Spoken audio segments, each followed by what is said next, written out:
Okay, here we are again one final time with Joe. Thank you so much for doing this for us. I think this is really interesting.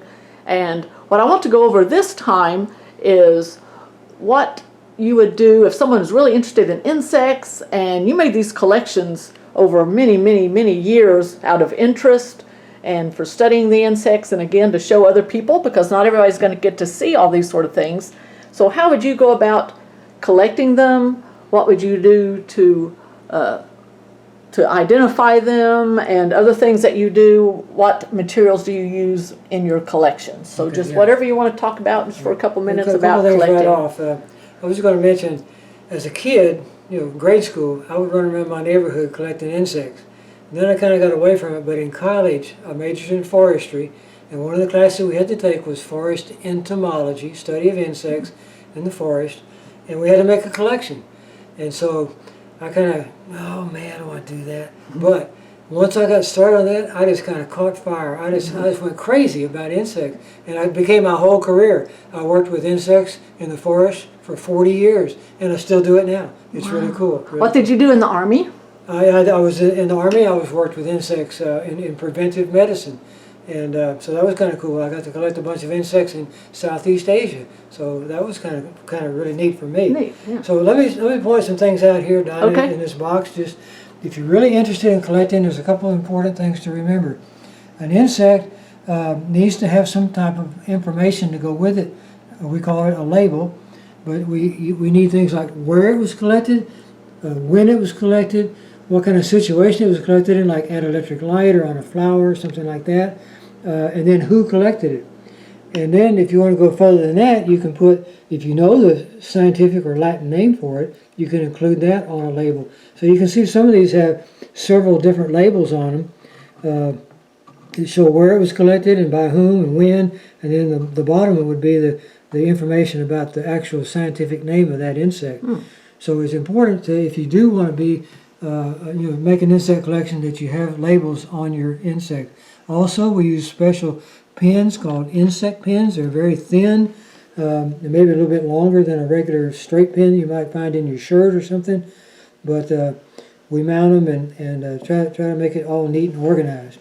How did you kill them? Oh yeah, kill it. That's good. If you don't find them already dead. Yeah, if I don't find them already dead, if I collect something that's alive, I will put it in a jar and I'll put it in the freezer overnight.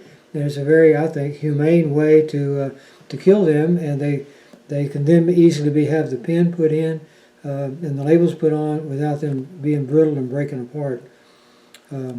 So just kind of, there's a lot of different stuff in here, beetles and some bees, and these are some winged ants right here, and these guys over here, oh, I'm sorry, are called cottonwood borers, and they're really neat. Pretty. The black and white checkered pattern on their back. A very distinct beetle. No other beetle in the U.S. looks like that at all. It's just really neat. All kind of neat stuff, though. The insect world, you think about, there's a million different species of insects that have actually been identified and described by entomologists, by scientists, and there's probably 10 times that many in the world that have not been collected and described. So the insects are kind of the king of diversity from the standpoint of so many different kinds, way more than any other thing we know about on the face of the earth. There's more different kinds of insects than anything else. So to me that was cool. Okay. I don't run out of new things to look for. That's right. One more question, and I know we don't have butterflies and moths here, and it's maybe hard to explain without showing the actual way they do it, but how do you get those moths with their wings spread out so pretty and they stay that way, they dry that way? Okay, well, of course when I collect them and put them in the freezer to die, when I take them out of the freezer, they may be kind of stiff because they're frozen, but they will thaw, and then you can move the wings.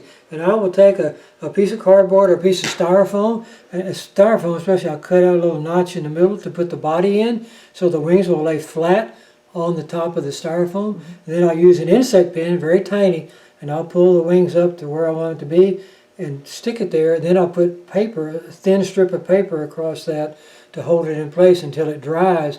Once it dries, it'll stay there unless you handle it and break it, because they'll become brittle when they dry out. So if you're careful with them, like I said, some of those butterflies and moths I've had over 50 years. Wow. Just like they did the day I got them. So Okay, it's good. cool. Yeah. Okay, we're going to end on one more joke, and some of the younger ones may not understand it, some of the older ones may, but the moms and dads will understand it.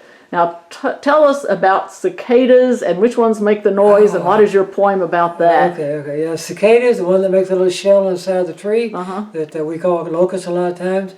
No, most people don't realize when you hear them singing or making all that racket up in the trees, it's only the males that sing. The females are silent. They don't. The males sing to attract a mate. So somebody with a great amount of wisdom made a little rhyme about that so you could remember it. It goes like this: happy the cicadas' lives, for they all have silent wives. Oh no, you're gonna get in trouble now. Okay, very good. Okay, well, thanks again, Joe. This has been very fun, and I appreciate you. And I know the kids are applauding because this is a real cool topic. Thank you very much. You're welcome. Bye.